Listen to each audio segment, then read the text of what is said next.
My name is Alyssa Osmondson, and I'm a PGY2 internal medicine resident at Princeton Baptist Medical Center, and we'll be discussing non-vitamin K oral anticoagulants in end-stage renal disease. My project advisors and I have nothing to disclose.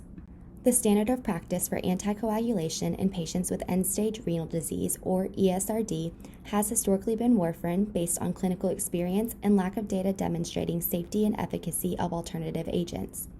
With the development of non-vitamin K oral anticoagulants, or NOACs, the options for anticoagulation in the general patient population have greatly increased. However, trials demonstrating NOAC's efficacy in a variety of disease states have consistently excluded the ESRD patient population. Despite this lack of evidence, the use of NOACs in patients with ESRD has steadily increased in recent years. Several pharmacokinetic studies have assessed clearance and concentrations of NOACs in the ESRD patient population. Results from observational studies have led to changes in manufacturer and guideline recommendations despite their small sample sizes. At this time, there is a lack of clinical data demonstrating both safety and efficacy of oral anticoagulants in patients with ESRD. Oral anticoagulants include the vitamin K antagonist warfarin, factor Xa inhibitors apixaban, edoxaban, and rivaroxaban, and the direct thrombin inhibitor dabigatran. The purpose of this study was to determine if NOACs are safe and efficacious in patients with ESRD at Princeton Baptist Medical Center. This was a single-center, IRB-approved retrospective chart review performed at a community teaching hospital. Charts of patients with an ESRD diagnosis that received an oral anticoagulant for at least 24 hours during admission or at discharge from January 1, 2015 to August 1, 2020 were identified, randomized, and reviewed. Statistical analysis included descriptive statistics and chi-square tests with a p-value of 0.05 demonstrating statistical significance. Patients were included if they were 18 years of age or greater, had chart documentation of an ESRD diagnosis, and use of an oral anticoagulant for at least 24 hours during admission or prescribed at discharge. Patients were excluded if they had concomitant use of dual antiplatelet therapy, were at a high risk for bleeding, were unable to be contacted after 2 attempts if we were unable to retrieve data from chart review alone, or if they were pregnant. The primary outcome of this study was the occurrence of a major bleeding event defined as fatal bleeding, symptomatic bleeding in a critical area or organ, drop in hemoglobin of 2 or more milligrams per deciliter, or requiring 2 or more units of packed red blood cells. Secondary outcomes included the occurrence of minor bleeding events, occurrence of thrombosis, admission secondary to a bleeding event, and admission secondary to a thrombotic event. 297 patients met criteria for screening. A total of 152 patients were randomized and 68 were included. 36 received warfarin and 32 received a NOAC. 85 patients were excluded, with the main reason for exclusion being no contact. The average patient included in this study was a 65 to 75-year-old African American female with an average BMI of around 30. Hemodialysis was the primary dialysis modality utilized in the study. The average H&H was consistently low among groups, but in accordance with anemia of chronic kidney disease. And lastly, the majority of patients had normal liver function.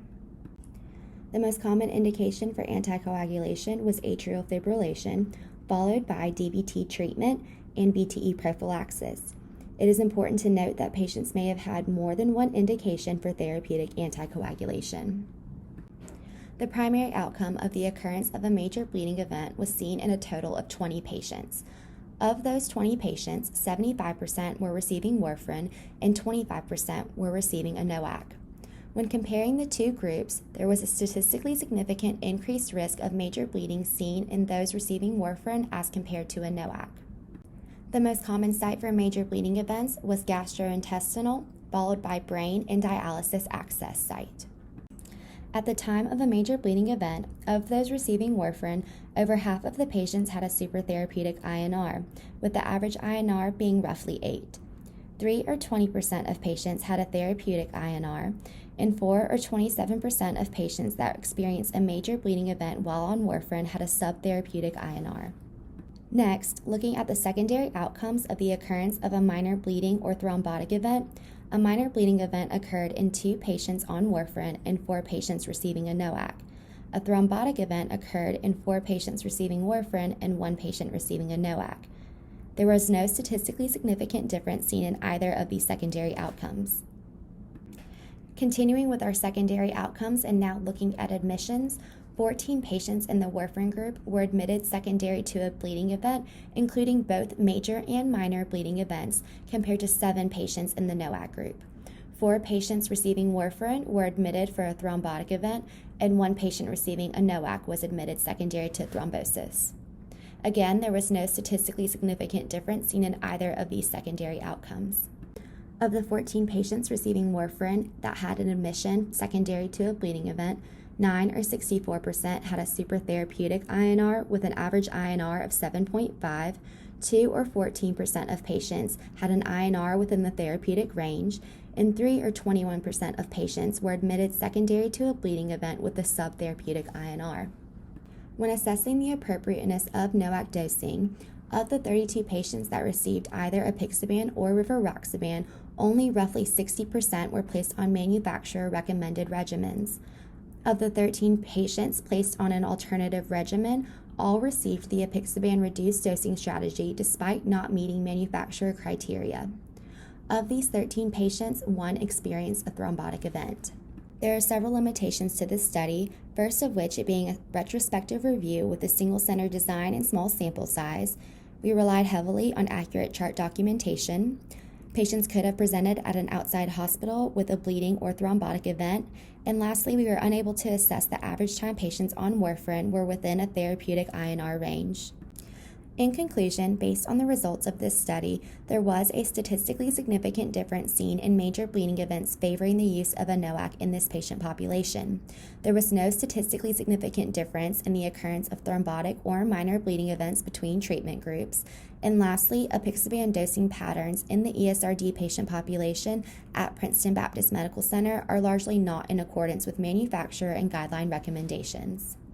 There are several areas for opportunities based on the results of this study, the first of which being a continuation in assessing the individual risk versus benefits of oral anticoagulant use in the ESRD patient population. Additionally, an enhanced role of pharmacy in medication selection and dosing to ensure appropriate regimens based on manufacturer and guideline recommendations in order to optimize both safety and efficacy. I would like to acknowledge my project advisors.